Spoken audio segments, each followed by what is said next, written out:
Hello and welcome to the Northern Premier League goal show for Saturday the 25th of January. We start on a sombre note. The Northern Premier League would like to extend its condolences to the family, friends and teammates of Jordan Sinnott, the Matlock Town midfielder who passed away on Saturday evening. Matlock's game at Mickleover was postponed as a result. Their game away at Grantham Town on Tuesday evening has also been postponed. Rest in peace, Jordan. We start the action this week at Mariners Park as leaders South Shields welcomed Witton Albion. It looked like going swimmingly for Shields, who took the lead out on the stroke of half-time. Sefton Gonzalez scoring another goal at his new club since arriving from Cole. But Witton stunned the hosts with 2 goals in injury time. First, Michael Monaghan equalised with this stunning volley. They looked happy there. They were even happier 3 minutes later when Kyle Sambor fired home a winner. That's South Shields' 5th defeat of the season. And Witton have got a little bit of a hoodoo over the North East side. Baseford United welcomed Morpeth Town. An early chance for Morpeth came to nothing. And then Baseford won a free kick, a foul by Sam Hodgson. It was far out, but James Reid, a stunning left foot curling free kick into the top corner to give Baseford the lead. A great chance at the end too, but Steve Chettle, a happy man, his side a second. I'm joined by Baseford United manager Steve Chettle. Steve, fantastic hard fought win that one. What are your thoughts on that? Exactly that. It was hard fought. It wasn't pretty. We were hanging on at times, but a great piece of quality from James Reid as won us the game.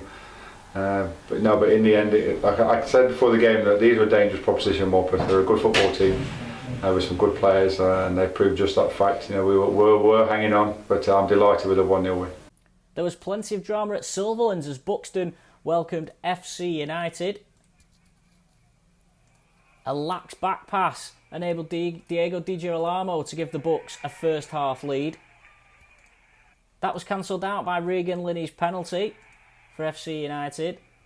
And it was another penalty in the second half that restored Buxton's lead. Again, Di Girolamo, the scorer. And just as it looked as Gary Hayward's men were going to secure the 3 points, FC United maintained their recent run with a dramatic late winner, Paul Ennis, crashing home to the delight of the away dugout.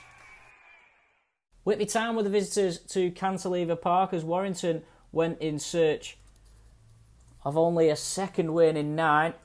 And after a dominant first half display, the Yellows fell behind 24 seconds into the second half. Paul Blackett scoring for the 5th straight game for Whitby Town.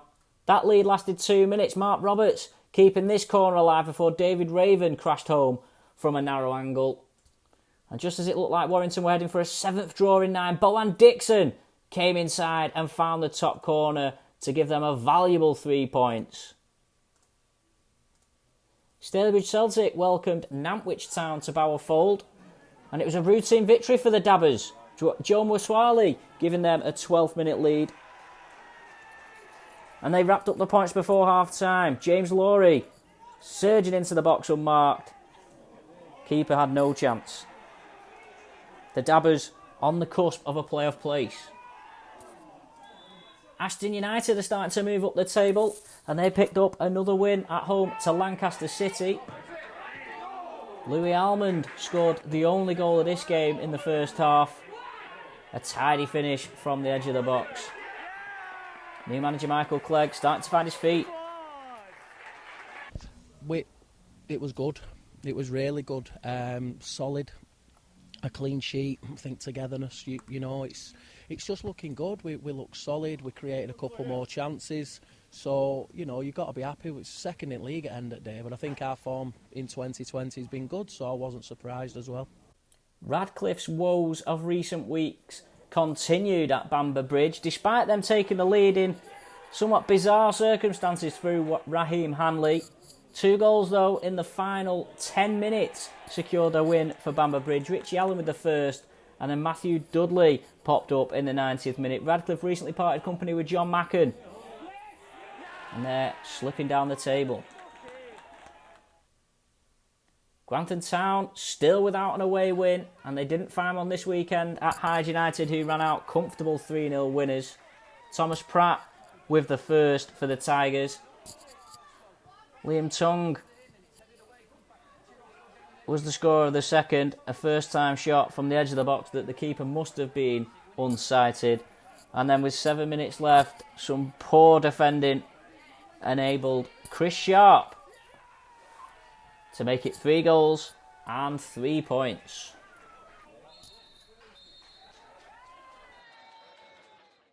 Bottom of the table, Stafford Rangers finally got what their efforts of recent weeks deserved. A 1-0 win at home to Scarborough Athletic. This was the goal. Jake Charles, 70th minute, just their 3rd win of the season. Is the Great Escape on? So that leaves the BetVictor Northern Premier Division table looking like this. South Shields, their lead at the top is cut to 3 points. Baseford United up to 2nd. FC United jump above Lancaster City into 3rd. Warrington Town still there in 5th place. Nantwich Town just 2 points behind them. At the bottom, Stafford's win, crucial for them. They're 7 points behind Buxton. 8 points behind Matlock, who were of course out of action. Grantham looking in grave danger in 19th spot on 25 points. In the BetVictor South East Division, Lewis Brownhill scored a brace for Spalding United, but it wasn't enough for a win at Belper Town. That one finished 2-2. Stocksbridge Park Steels were 2-0 winners at Chase Town. Cleethorpes Town won 2-1 at Glossop North End. Tim Grice in the goals again for Leaders League Town. He scored a brace in their 3-0 win over Worksop Town. Curtis Burrows' 69th minute penalty was enough for Loughborough Dynamo to beat Frickley 1-0. It was 6 of the best for Sutton Coldfield Town as they won 6-0 at Market Drayton Town. Lincoln United got 3 points with a 1-0 win at Newcastle Town. Carlton Town picked up an impressive 3-0 win away at Sheffield. Tyler Blake with a brace there. Stamford 2-0 winners at home to Kidsgrove Athletic. And Ilkeston Town were 2-0 winners at Wisbeach Town. That leaves the South East Division table looking like this. League looking resurgent at the top of the league. They are on 57 points, 5 points clear of Stamford with a game in hand. Cleethorpes, Belper and Stocksbridge round off the playoff places. At the bottom, Wisbeach on 13. Market Drayton just 2 points clear of them on 15. Chase Town have got plenty of games in hand. In the North West Division, City Liverpool were beaten 1-0 at home by Droylsden. Dunstan and Clitheroe was one of 3 goalless games in the North West Division, the others being between Trafford and Cole and Widnes and Mosley. Kendal Town scored a 90th minute equaliser through Patrick Allington to complete a comeback from 2-0 down to draw 2-2 at home to Tadcaster Albion. Marine and Brighouse fought out a 2-2 draw at Crosby. Marske United, an 86th minute penalty from Craig Gott fired them to a 2-1 win against Prescott Cables. Pontefract Collieries were 4-2 winners at Pickering Town. Previous leaders Workington were beaten 2-0 at Ramsbottom in a clash of the top 2, and Runcorn Linnets were 2-1 winners at home to Ossett United. So that leaves the North West table looking like this. We've got new leaders in the North West Division now. Ramsbottom have made it to the top. That was their 10th home win of the season. They're 2 points clear of Workington, albeit Workington do have a game in hand. Marine have slipped a bit further behind now, but they're still ahead of Pontefract Collieries and Marske, who both have plenty of games in hand to close the gap on the top 3. At the bottom of the table, Pickering still 5 points adrift of Kendal, who continue to creep further clear. Kendal now on level points with Ossett United and Widnes. So that's it from the Goal Show for this week. Thanks as always for watching, and we'll see you again next week. That's full time for now.